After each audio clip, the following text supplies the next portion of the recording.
Dalikan ng mga kakambal, samahan natin si Bomboy at si Bombay dito sa Bomboy, Bomboy, Bomboy, Bomboy Vlogs, Bomboy Vlogs. Dalikan ng mga kakambal, samahan natin si Bomboy at si Bombay dito sa Bomboy, Bomboy, Bomboy, Bomboy Vlogs, Bomboy Vlogs. Pamumuhunan nyo ulit paghahapay ng saging, pagdidilig ng mga halaman at paggamas ng kaingin. Mga alagang hayop ay mabilis nilang paramihin. Kapag merong itinanim ay merong kang aanihin. Mga diskata sa panguhuli ng isda sa tubigan, mga dalag na nasalongga ngayon ay naglalabasan. Pagluto ng pagkain sa tanghalian at tapunan, yan ang diskate ni Bomboy at Bombay.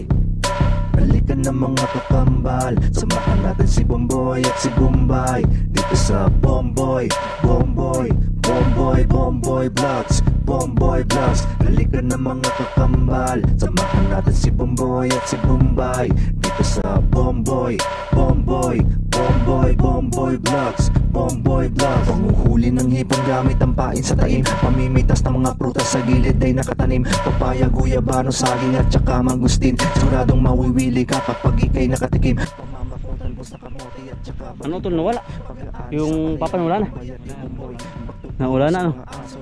Yan, kaya po pala yung ating palay po yung maraming hulipan po mga patay ay dito pala naninirahan yung ano, wild duck ano tol. Ayan, doon na po, ang dami sisiw. Ay hindi po natin hunod, gawa ng para po lalo silang dumami po ba, gawa ng madalang na po dito sa amin ang ganyang wild duck ano. Nadali din po, ilang araw tayo dito tol, 4-5 araw po tayo dito. At talaga pong nadali din natin. Oh, ay tayo naman po ikukuha dito ng ano po, ng gabi po. Ay maigiri pong mamerinda po natin doon sa may ano po, gitna po ng niyugan. Dito tulumahan yung wild duck, siguro dito ng itlog. Ano, galing po dito sa niyugan ay umahon din sa mga putol na niyug. Oo. Tapos na ano tol? Ay bukas naman po, ano, kay tatay po doon sa kabila, sa area po ay tayo po ang magagar-scatter. Baka po mga 2 araw tayo doon magagar-scatter po. Oo, sa bayan. May nagagamas, may tatabas po. Oo, tatabas ng harapan po. Ay tayo po ang dadali ng gar-scatter po uli doon. Mag-iibabaw po tsaka maglilikuran po. Ay talaga pong utay-utay po ang trabaho. Oo. Talaga hindi po pwede presahin ay. Aba. Pag pinarasa mo mamayang sa hapon ay masakit ang ulo. Kailangan po talagang ang trabaho po ano, utay-utay laang. Bukas po kay tatay sa kabila. Kaya ributas oh. Sabi na. Putol butas. Gawa ng ano yan, ng aspagong. Yan. Tayo po ano, kukuha po muna ng maigiri pong merindahin po. Ito yung malaking puno. May hindi na ito nawawala ano. Talaga pong may hindi na nawawala rin ating gabi. Ayos po. Nakakalaki-laki ang laman. Yan. Yan, ari na yan. Kapag may bulaklak na po, yan po pangitain ka lang ito. Yan po. Kapag po harvestin ang ganyang gabi. Ari po yung gabing puti po. Oho. Yan. Ano tol? Yan. Ang laki ng puno oh. Tulong. Ang laki ng laman yan. Sarap. Pag tayo may mga 2 puno. Wow. Talagang ayos na. Oho. Ito pa rin yung batak. Ano kaya? May laman kaya? Yeah, sana, may laman to. Yeah. Haro tol oh. Ito ilalagay na tol. Sarap. Ari po nilaga lang ay ari na po. Ano tol? Ito ilalagyan. Lagi dyan. Dami na. Masarap ay suman. Ay ating ekstrahin po. Pero baka ating po ilaga muna. Gawa ng marami pa tayong gawa po. Ari ito ang dami. Ang lalaki oh. Yan ang laman yan. Sarap. Dami. Talagang. Yan sarap po na sa nilaga po. Nakakarning baboy. Ay tayo kukuha po ipamirinda. Saka pang sinigang. Yeah, sarap ano. Malapot-lapot ano. Talagang ayos na. Lalaki ano. Lalaki. Aba, daming laman oh. Panalo. Pag tayo may ilang puno. Ay, ari na. Ito lo. Mamaya natin sisilid. Silid na. Silid na ito. Ayan na. Lagi. Pipili pa ng malaki-laking puno para mas malaki pong puno. Mas malaki ang laman ano.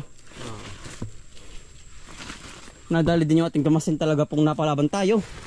Tagal na. Ba. Ito. 5 araw po na binubulta natin. Pero ayos naman po. Maganda naman ang palay natin. Yung tawag dito. Panalo naman ang palay. Ang puno ng palay. Ang lalaki. Sige tol. Kapag natin paparayan. Gabaloyot na po ang puno ay. Sige tol. Laki. Ano kaya ang laman nito? Gabaloyot din. Ang puno. Talaga po pwede ng panghaligi ng bahay ay. Sa laki po. Sige tol. Yan na. May bikuyo pa. Ang dami ito, lalaki ng laman. At itong iaalisin itong bikuyo. Dami pa. Tirahan po talaga itong bikuyo. Ari pa sa ng bato. Hindi mawala ng mga katira. Yan ito, lalaki. Yan. Dami. Sawa. Ito, lalaki. Ito, sawa. Maganda po ng laman. Andiyan tol. Tabo na tol. Utol, ayos na pala 2 puno. Oo. Tayo kukuha na lang pag pag talagang ito Aray ko, bahantik Yan po mga kasarapan po. Yan tayo pumindala ng lalagyan. May tayo nakapagdalang lalagyan. Pwede ba natin? Yan, laki na rin. Genuine Ito ang goods. Mga good size Oo. Ang dami yan utol. Ayos na yan Tigas. Wala ka sa ilalim Ari pa pala Lalaki. Ang daming kuwiti ba yun? Ulandis. Kaya pa nangangat ay. Ay sa utol yan. Ito tayo na rin. Oo. Aras pa pala Marami pa pala. Ang ganit. Ito lang. Maigiring mirindahin natin. May po mirindahin, hindi na ba? Yan, mahal nga ba ang utol yan? 22 ata. Ito ba utol yan? Yan, puting yan. Ito ba? Ito na nga. Laki Laki. Gabi. At yung tatanim naman na rin puno. Para po sa susunod. Meron tayo ulit tayo mahukay. Utol yan, ano po utol yan? Ito na nga yun. Kapag dami na po, baka yung mga 5 kilo na utol. Kulang-kulang. Utol, tatanim na. Ari po ating tatanim na rin po yung puno po. Para susunod. Yan. Ari po natin may ganito. Yan, nakatanim na. Ay sa utol. Talagang dali po makarami na 2 puno. Ay, ari po yung mga hukay na rin pala rin utol. Talagang ingat lang po sa bawat hakbang. Gawa ng baka mamaya may kalaban ay mga harvestin na utol. Ang gandahan po, ang ilalim ay yung hawan. Hindi gumgum Ayos na, panalo na po. Ari, harvestin ng malaking puno.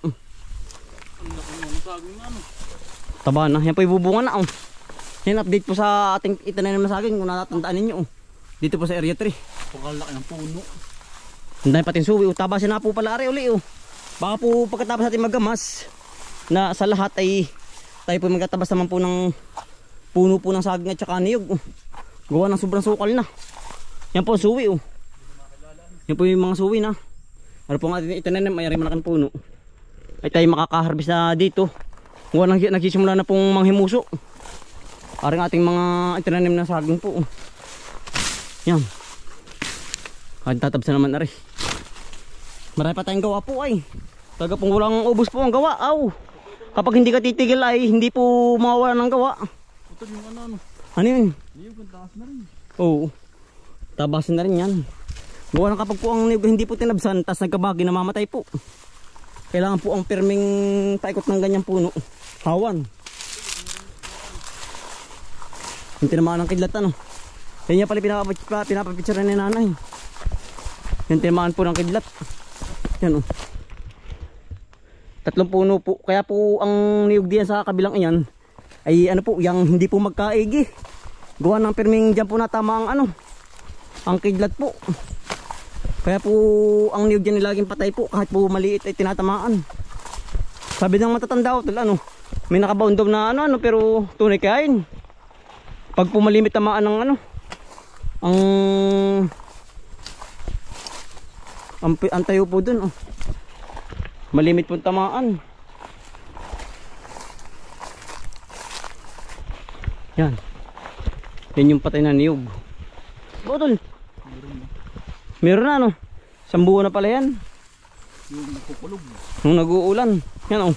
Kaya po ang niyog dito, kahit po anong tanim ay lagi pong namamatay. Gawa nga po ng yung palihay ang hirap magbahay ano tol. Halimbawa dyan magbabahay. Yan po. Pati saging po patay. Gawa nang dito po lagi natama ang kidlat. Ay, patay nga pala utan mo. Oo. Siguro dito may nakabaon na sabi naman tatanda ay awan ko lang din po kapag po malimit tamaan ito. Itong tayong ito. Para po bang nahihigop ano? Oo. Patay ano? Yan oh. Pakit lang sa cellphone mo. Patay. Patay oh. Saging. Pamadiyan ang ganda na. Yan po. Pamadiyan taba na rin saging. Tinamaan po din ng kidlat. Ano ka utol? Magkaagi pa kaya yun? Nadilaw na rin oh. Arin 3 puno. Ang napuruhan po. Talaga ang ganun po walang sinasanto ang kidlat. Yan kaya po ari walang tanim pong niyog. Ganyan niya po hindi po natagal ang niyog. Gawa nga ng tamain. Yan. Tabasin na pati. Igubat na uli. Sayang.